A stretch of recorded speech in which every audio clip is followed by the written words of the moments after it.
somebody broke in the house and they stole all the copper. I renovated 90% through the property. I always spent probably an extra half hour just talking to people. Yeah. And I realized I would never get robbed again. Whether you're a real estate or an investor, like I was just talking to a friend of mine the other day, most of the properties we own are within a mile of each other, except for the ones I bought on the west side. Mm-hmm. And I feel like, the area that I started investing in, 10th and rural, that area, like I know that area really well. Yeah. Like I look at stuff you send me or somebody sends me. I mean, I know that area pretty well, and I know will it lease and how much it'll cost to renovate. I know all that stuff because I've done it now a bunch. And for me, I think we've been successful because we can focus in an area and we know it, so not that you shouldn't be out looking to, the west side, I wasn't going to go to the west side until the deal got right, when you and I kept negotiating back and forth and the guy got real, it was a good opportunity for me to go to the west side. Yeah. But, the other problem is I have had a dozen opportunities to go to Shelbyville. I went and looked at with a guy, I bet I looked at 10 units in Shelbyville. Mm-hmm. And I stopped going to Shelbyville because it took me an hour to get there. Yeah. And I knew, and this is so stupid and irresponsible of me, is to say, because I spend so much time at my properties, I'm like, I don't have 2 hours of my day to go to Shelbyville to go check on them. I do drive-bys every week at almost every property I own. And it's not because I don't have anything else better to do. It's because I just want to go see what everything looks like, Yeah. And the opportunities that I passed on in Shelbyville, I could kick myself. Yeah. Because I know guys that have bought, I know guys that have bought the same properties. And seen the growth Exactly. from the market. Yeah. Exactly. Well, and it's one of those things about, like, I think you really got to look at the opportunity and not focus on the area. I mean, you got to be open to going to different places. And that's a fault of mine. I mean, I should have done it. It's a philosophical choice at the end of the day because I mean, it goes back to what we were saying in the beginning. Like I respect what you do because you like to be hands-on, but I've heard from plenty of investors. I follow this guy on social media that he's like an LA, real estate investor and an influencer and all that.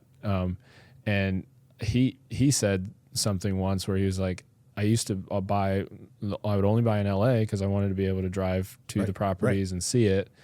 And then I bought my, first property in, I forget where, I don't know if it was Indy or, another, but it was like a Midwestern city. He's like, I bought my first property there. And then I completely changed that rule to I won't buy anything within an hour of my house. Yeah, right. Just for that reason. Well, and he said it was like because it forces me to have the systems and people in place to to know that it's never dependent on me to do it, which is like I see that from a company systems perspective. Sure. But I also see it from the perspective of like that's not why I'm in this. Right. I'm not necessarily this. I think look, at the end of the day, it doesn't. You got to decide what you want to do, right? Mm-hmm. And everybody's different. So I mean, whatever makes you more comfortable. Look, you're spending a lot of money and a lot of time, so do what makes you feel comfortable. Yeah. If you want to be in a certain area, then stay in that area. If you don't, Yeah. I have a buddy of mine that's big in real estate, and when I tell him where I own properties, he's like, oh God, I'd never buy a place down. But sure. That's okay. My mother gets nervous when I go to 10th and rural by myself. Because I drove her by to see some of my properties. We were downtown and had an hour to free, and it was during the day. Yeah. So I drove her by. She goes, "Where are we?" And I said, "Well, we're 10th and rural." She goes, "Somebody got shot." I was watching the news. I'm like, somebody got shot in Carmel. I was gonna say somebody's been shot everywhere. Exactly. So, but at Fisher's just this week, I think. Yeah. Exactly. That was crazy. I drive by that Britain Tavern all the time. Yeah. Shout out. So, but but it is one of the things and you'll remember this because it was a little bit before you, but I bought a property at 37th and Kenwood. Yeah. And it was the first after I bought it, and I paid $17,000 for it. Mm-hmm. And after I was in Florida when I bought it. I did zero due diligence on it, but how do you lose on $17,000? And I called to get the gas set up at the property, and the woman, she just kind of laughs. I said, "What's so funny?" She goes, "The gas hasn't been turned on in this house in 4 years." Yeah. I said, "Well, there's people living there." She goes, "Yeah, but they're not paying for it." Well, yeah, they've got exactly the oven's open or something. Yeah. Maybe there's a so I I renovated I was 90% through with the property, and I had to put a new furnace in and so forth, and somebody broke in the house. Yeah. And they stole all the copper in the basement. That was Kenwood, right? You're talking Kenwood. about, yeah, because I remember, because that had that side door that went straight into the basement. It did. And so I learned a very valuable lesson. So I knocked down the doors of, there was an elderly lady who lived behind me. And I said to her, I said, hey, I introduced myself. I said, hey, I got robbed last night. She goes, oh, I know.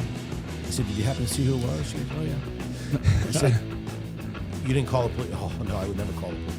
And I learned a very valuable lesson at that point is, so I got to meet her, and I went and met every one of my neighbors that lived with me, and I started cutting the grass.